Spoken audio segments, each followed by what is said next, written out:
Antes de hablar de la batería, alternador, motor de arranque, tenemos que hablar de los componentes electrónicos. Y vamos a empezar hablando de semiconductores. Los semiconductores son aquellos materiales que dejan pasar la corriente a través de ellos siempre y cuando se cumplan ciertas condiciones. Normalmente se utiliza el silicio y el germanio, pero en la automoción el más utilizado es el silicio. El silicio tiene 4 electrones en su órbita y para que se cumpla la conducción que deje pasar la electricidad a través de él en ciertas circunstancias, se le añaden impurezas. Esas impurezas se le llama dopaje. Si nosotros, por ejemplo, le añadimos el boro tiene 3 electrones en su órbita, con lo cual el movimiento de la carga eléctrica va a ser positiva. ¿Por qué? Porque van a tender los electrones a ocupar ese lugar, con lo cual la carga es positiva y se le denomina semiconductor tipo P. Si en vez de añadirle la impureza del boro, le añadimos la impureza del fósforo, el fósforo tiene 5 electrones en su órbita, con lo cual este electrón va a tender a escaparse de la órbita, a fugarse o como sea. Con lo cual el movimiento de la carga es negativa. Y se le denomina semiconductor tipo N. Lo he puesto así porque la unión entre un semiconductor tipo P y un semiconductor tipo N es un diodo. Es así como se representa y este sería el ánodo y este sería el cátodo. Bien, pues la unión entre dos semiconductores tipo P, tipo N, lo que nos va a hacer es que va a ser aislante en unas condiciones y conductor en otras condiciones. Vamos a verlo.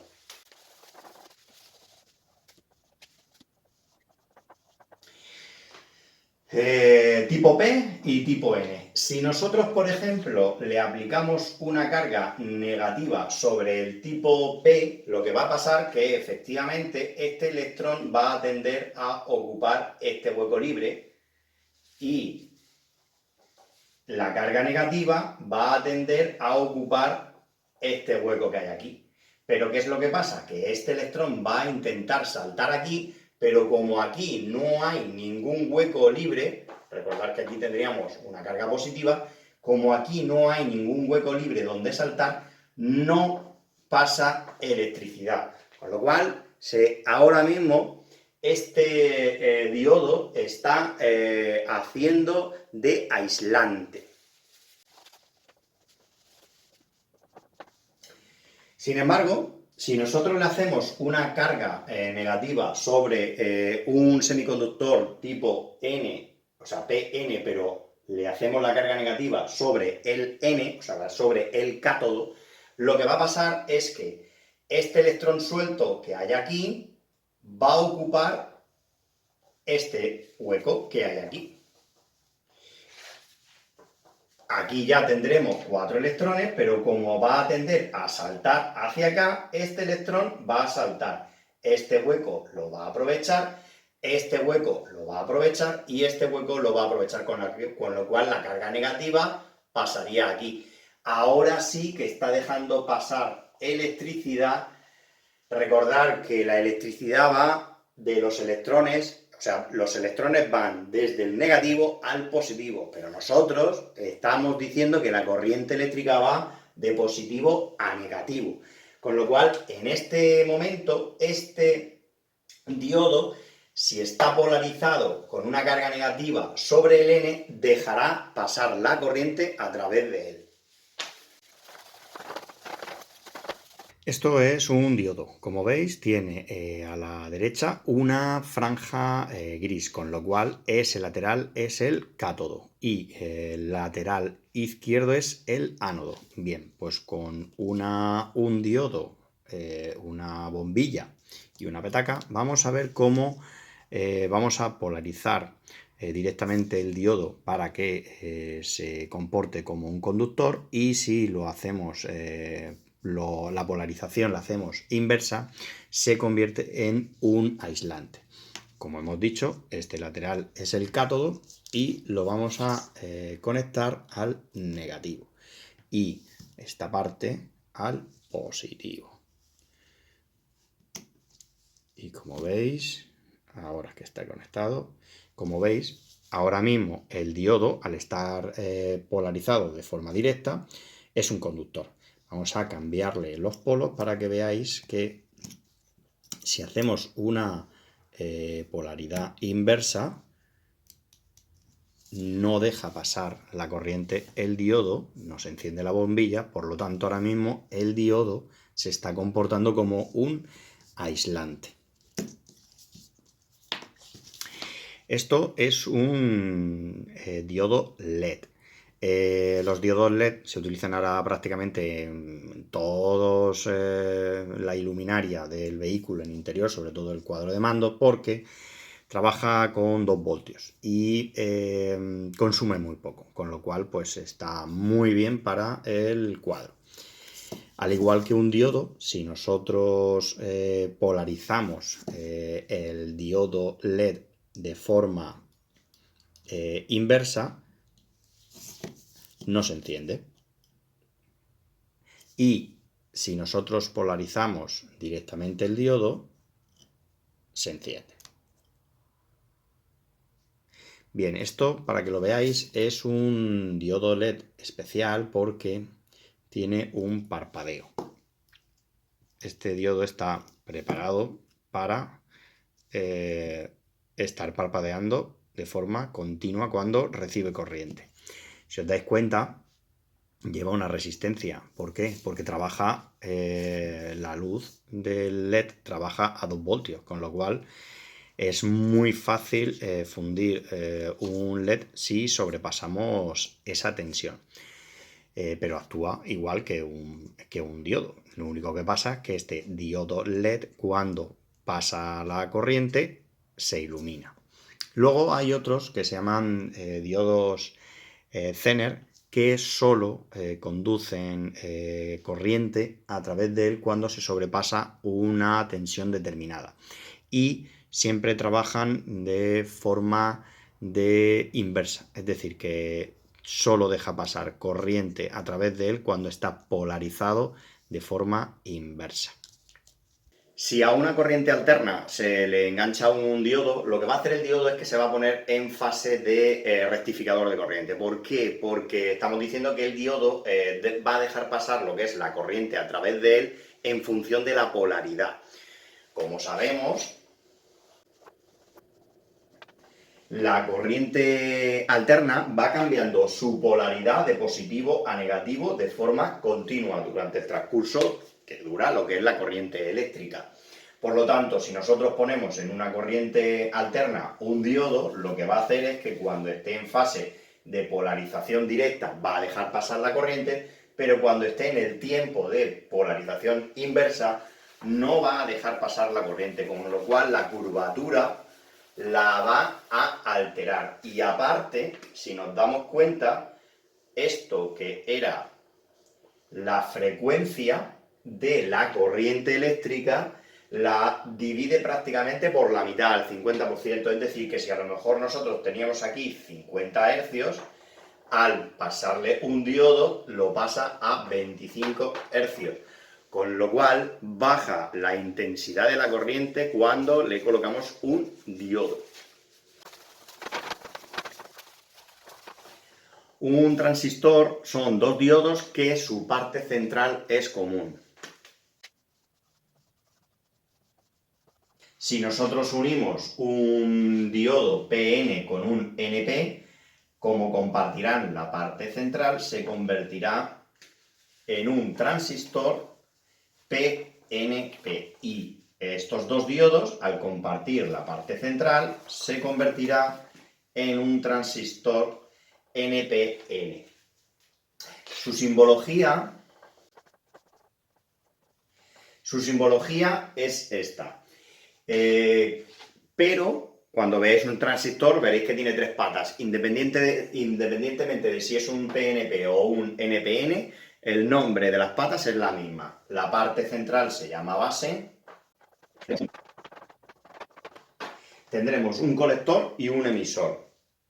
Un transistor funciona como un relé electromagnético. En el relé electromagnético, cuando nosotros excitamos el 85 y el 86 con una corriente eléctrica, en la bobina generaba un campo magnético y cerraba el contacto entre el 30 y el 87. Aquí pasa algo parecido.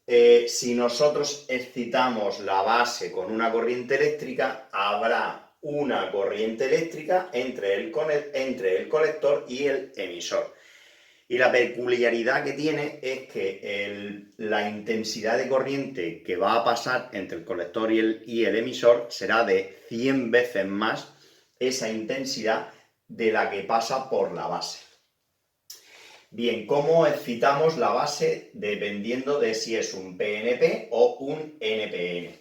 Vale, pues si nosotros al PNP excitamos lo que es la base con una carga negativa y al emisor con una carga positiva, habrá un paso de corriente entre el colector y el emisor. Y para que en el NPN haya un paso de corriente, a la base hay que cargarle con o excitarle con una carga positiva y al emisor tiene que ser con una carga negativa.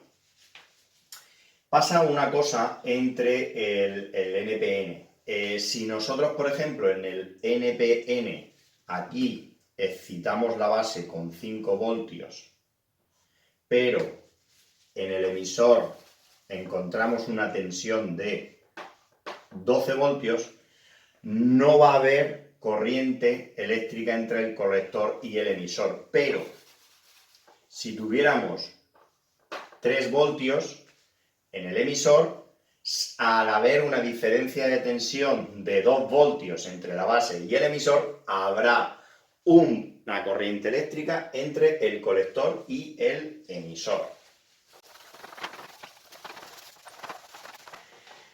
Un par Darlington no es echarle valor a la vida, es la unión de dos transistores.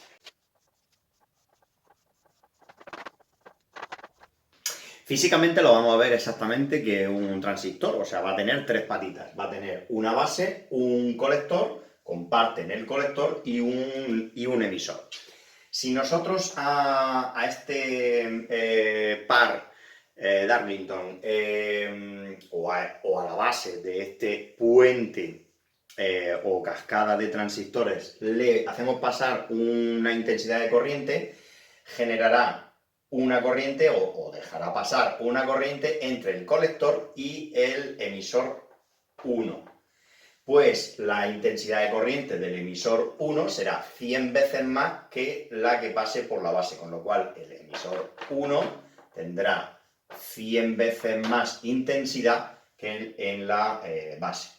Como ahora tenemos en esta nueva base tenemos una intensidad 100 veces mayor, y como comparte el colector, en el emisor final, o sea en el 2, tendremos una intensidad de corriente 100 veces más que en la 1, con lo cual esta cascada de transistores lo que estamos haciendo es ir multiplicando la intensidad de corriente en la salida del emisor respecto de la entrada de la base.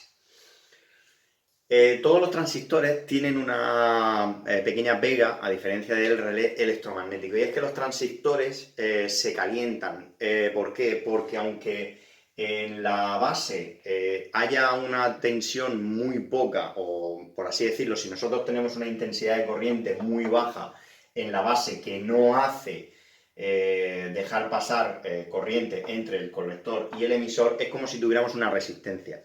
En la base se va a ir calentando, eso se va a ir calentando y tiene ese problema, que es que los transistores, cuando no están dejando pasar la corriente entre el colector y el emisor, se calientan. Un tiristor es la unión de 4 semiconductores o 2 diodos.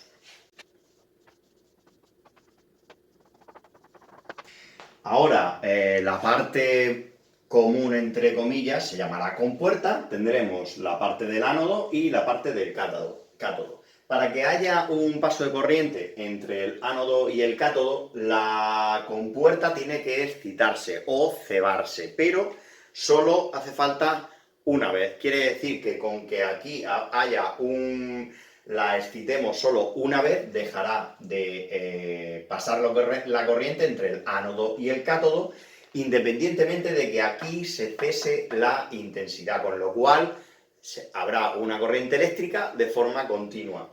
Y para cesar esta corriente eléctrica entre el ánodo y el cátodo, hay que cortar literalmente la unión entre el ánodo y el cátodo. Es como si tuviéramos un interruptor para cortar el paso de corriente entre el ánodo y el cátodo, porque aquí la compuerta ya no hace nada. Una vez que nosotros hemos cortado el paso de corriente, cesa esa corriente, y si volvemos lo que es a cerrar el paso de corriente, tendremos que volver otra vez a cebar la compuerta para que deje otra vez pasar la corriente entre el ánodo y el cátodo. Esto es un transistor. Como se ve, la pata de la izquierda es el colector, la pata central es la base y el emisor es la pata de la derecha. Bien, pues si nosotros conectamos un transistor a una bombilla, vamos a ver cómo, excitando lo que es la base, podemos dejar pasar corriente entre el colector y el emisor y hacer que se encienda lo que es la bombilla. Colocamos nuestra petaca y como sabemos que este es un NPN, con lo cual tenemos que excitar de forma positiva la base, el emisor lo vamos a conectar en la parte negativa. Lo conectamos en la parte negativa y nuestro colector lo conectamos en la parte positiva. Bien, pues una vez puesto las conexiones, vamos a excitar con la base con una carga positiva y se tiene que encender efectivamente nuestra bombilla, con lo cual, excitando lo que es la base del transistor, deja pasar la corriente desde el colector al emisor y se enciende la bombilla. Si quitamos o dejamos de excitar la base con la carga positiva, pues no hay paso de corriente y no se enciende la bombilla. Igual que un relé electromagnético.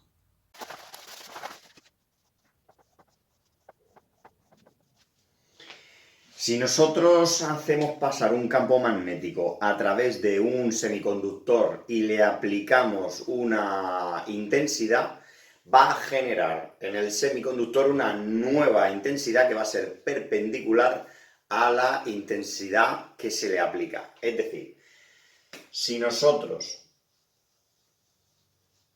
como vimos en el vídeo del campo magnético, ese símbolo es la intensidad que está hacia afuera. Nosotros vamos a aplicarle una intensidad de corriente al semiconductor en esta dirección. Como el campo magnético, las líneas son estas, la intensidad que se le aplica es hacia afuera, estamos generando una corriente eléctrica hacia abajo. Pues esta sería la intensidad de la corriente que se genera en el semiconductor. Pues la diferencia de carga eléctrica entre las dos caras del semiconductor se le llama efecto Hall. ¿Para qué se le puede aplicar este efecto Hall en la automoción? Pues al igual que el captador inductivo, podemos utilizar el efecto Hall para contar el número de revoluciones exactamente igual que con el captador inductivo. ¿Cómo lo hacemos? Pues si nosotros estamos diciendo que si le aplicamos una intensidad al semiconductor y vamos a poder sacar una corriente eléctrica o una intensidad de corriente a través de él por medio del campo magnético, lo que podemos hacer es interrumpir ese campo magnético de forma alterna y lo que vamos a hacer es que nos va a dar esos impulsos, esta vez son impulsos de intensidad, pero nos lo va a mandar, esto será la fuerza electromotriz, y si nosotros hacemos que esa pantalla del material no ferromagnético lo hacemos girar para ir interrumpiendo el campo magnético aquí, en este sentido, esto va girando. Si nosotros hacemos esos dientes que van girando para cortar el campo magnético, lo que nos va a dar es una señal cuadrada. En vez de una señal, como lo hacía el captador inductivo en forma de onda, nos la va a dar cuadrada. A mayor velocidad de giro, las señales van a ser más cortas, con lo cual vamos a poder contar los giros, o sea, las vueltas que da un objeto cuando corta el campo magnético.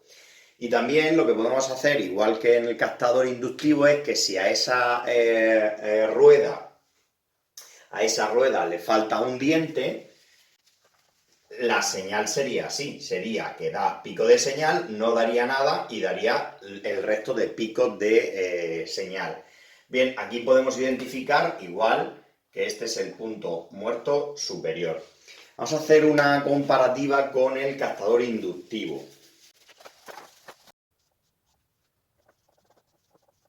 Lo que vimos en el captador inductivo es que al pasar el material ferromagnético por la bobina, las líneas del campo magnético atravesaban la bobina y generaba un impulso eléctrico. Entonces, a medida que se acercaba el material ferromagnético, aumentaba el campo magnético, con lo cual la corriente, y generaba ese impulso.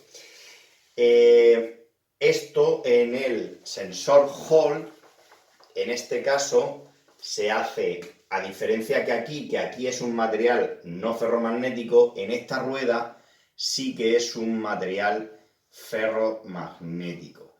Lo que se le pone delante del imán es el semiconductor, donde aquí no voy a poner las líneas que se le aplica para meter la intensidad y sacarla, ¿vale? Ahí no lo voy a poner.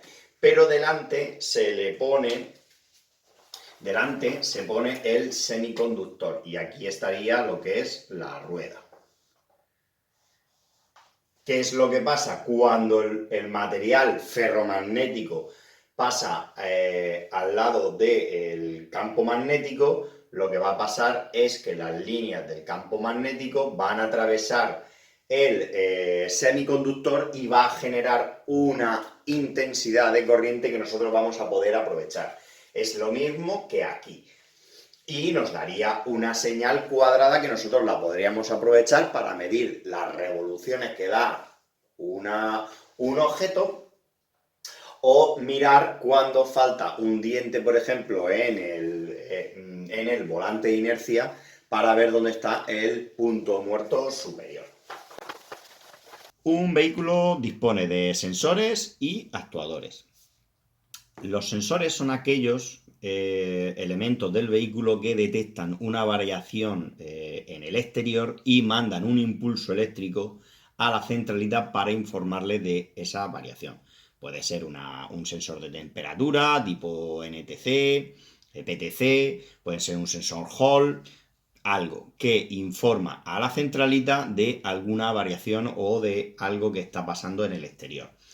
Los actuadores, esto es una bujía de incandescencia, son aquellos que reciben una señal eléctrica para hacer una determinada acción. En este caso, por ejemplo, sería encenderse o ponerse incandescente para ayudar al motor diésel a arrancar en frío, pero puede ser un relé electromagnético que simplemente acciona la bocina de nuestro vehículo. Para que hable este con este, pues necesita la centralita. esto manda la información y la información que la recibe manda al actuador para que haga algo. Pero claro, los fabricantes no se podían estar quietos. Y empezaron a poner sensores y más sensores y más sensores y más sensores y más actuadores y más actuadores y más actuadores. Con lo cual, esta ya se quedó pequeña. Esta centralita dijo, yo ya no doy más de sí. Y entonces empezaron a poner más centralitas al coche, más centralitas y más centralitas. Con lo cual, a lo mejor un vehículo pues tiene una centralita para la ABS, una centralita para el motor, otra centralita para lo que sea. Bueno, con lo cual el coche ya no dispone de una centralita, sino de varias unidades de control que cada una gestiona algo. Claro, como se iba a llenar todo esto de cables, iba a pesar más el coche que un tractor, pues dijeron, oye, vamos a simplificar esto y vamos a empezar a hablar entre centralitas y vamos a ver cómo nos apañamos. Y se apañaron pasándose información de centralita en centralita con una tensión de 0 a 5 voltios. Se empezaron a hablar entre ellas y se gestionó o se creó lo que hoy en día se conoce como líneas CAN bus, que son líneas de información que se van pasando entre centralitas con valores de tensión entre 0 y 5 voltios. Está la línea del CAN bus de tracción, que controla los elementos del motor, la del chasis, que gestiona la dirección, suspensión, freno, la de confort, que gestiona la climatización, cuadro de instrumentos, y la de diagnóstico, que es la que hace, bueno, pues coge toda la información y nos hace un estado de cómo está el vehículo, por si acaso necesita hacer algo. Bien, pues vamos a ver cómo se transmite la información de centralita a través de las líneas CAN bus. Bien, lo primero que hace el controlador CAN es el código decimal de la información o de lo que quiere enviar, lo pasa a código binario. Y el transceptor lo que hace es que coge ese código binario y lo pasa a voltaje. De la siguiente manera. El controlador CAN quiere mandar, por ejemplo, el código 10, que es el código decimal. Pues entonces el controlador CAN lo pasaría a binario. Sería el 10, 10. Y el transceptor lo pasa a voltaje. Cuando el valor es 1, el voltaje es 5. Y cuando el valor es 0, el voltaje es 0. Con lo cual, si por ejemplo quisiera mandar el código binario 1010, sería 5 voltios, 0 voltios. Mandaría un pulso de 5 voltios, un pulso de 0 voltios, un pulso de 5 voltios y un pulso de 0 voltios. Este sería el código que mandaría el transceptor y viajaría de centralita en centralita para que cada uno aprovechara esa información para saber que lo que se está mandando aquí es un código 10.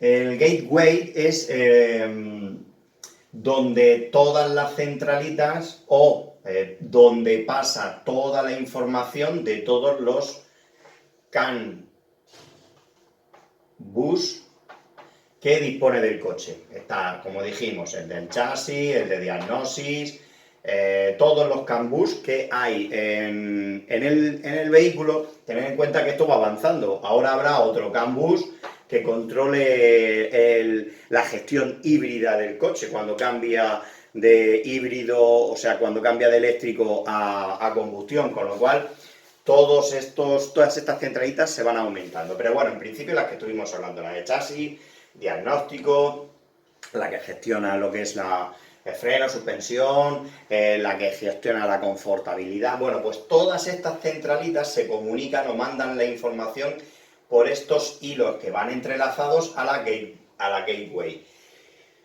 Van entrelazados porque hay dos tipos de información que se mandan.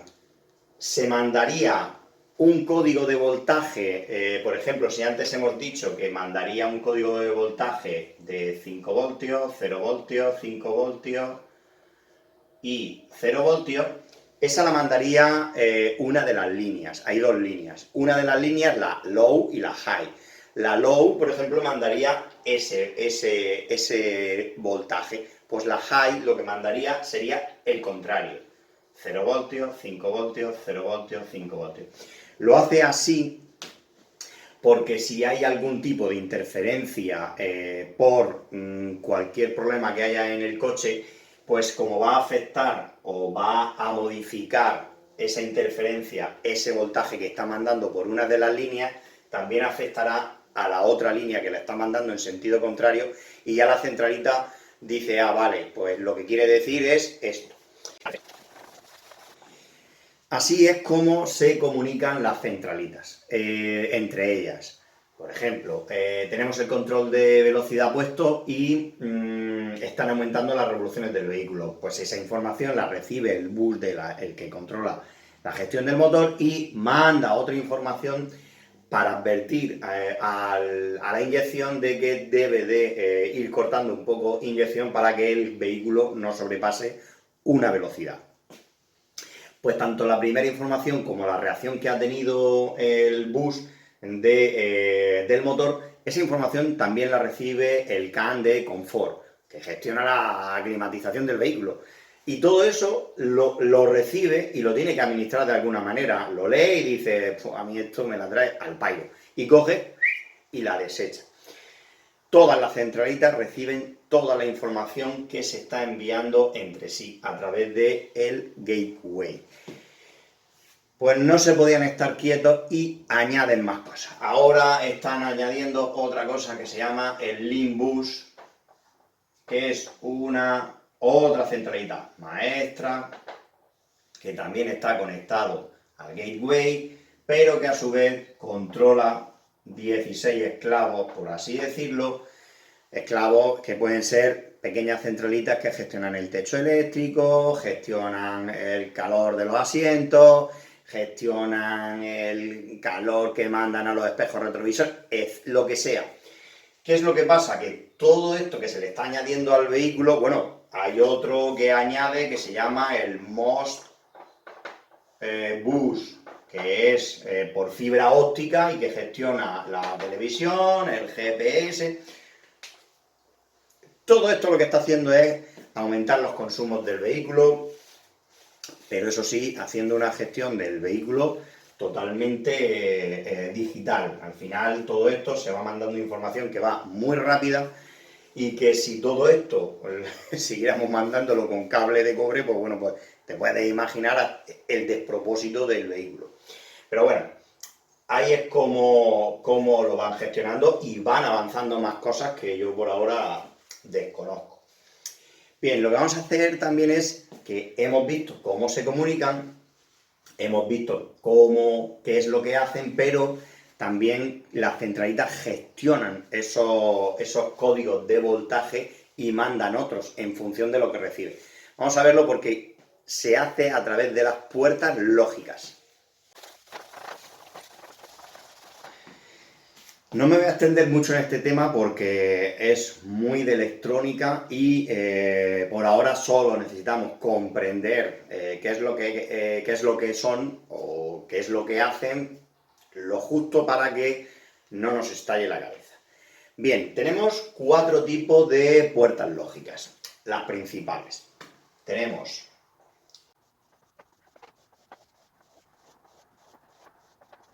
la OR, la AND, la XOR y la NOT. Tenemos 2 códigos de información, que son los voltajes entre 0, 1, 0, 1, 0, 1, que nos van a ir llegando a ese tipo de información, ese código, y en función de lo que vaya pasando, las puertas lógicas van a hacer algo. Si, por ejemplo, nos llega el primer código de 0, 1, 0, 1, no. Por ejemplo, el código 10, que era 10, 10, y luego nos viene otro que es por ejemplo, si estas dos entradas, si tenemos una puerta OR, lo que va a hacer en la salida, la información que va a hacer en la salida es que si hay un 1 entre cualquiera de la que hay, pondrá un 1. Es decir, que en la OR, siempre que haya un 1, va a mandar un 1. Si existe 2 ceros, mandará 0, pero siempre que haya un 1, mandará un 1. Entonces, en estas dos de aquí, dirá que hay un 1. Como hay un 1, dirá que hay un 1. Como sigue habiendo un 1, dirá que hay un 1. Y aquí, como también aparece un 1, hay un 1. Bueno, voy a cambiarlo. Vamos a poner este código un 0 para que veáis que si aquí pasa esto, pues aquí mandaría un 0. La AND lo que hace es lo contrario. Siempre que haya un 0 en los dos envíos, va a marcar un 0. Y un 1 si no existe un 0. Con lo cual, pues sería lo contrario. Aquí y aquí no hay 0, pues un 1. Aquí hay un 0 y hay un 1, un 0. Aquí hay un 0 y un 1, pues un 0. Y aquí hay un 0 y un 0, pues un 0. Bien. Sería la contraria.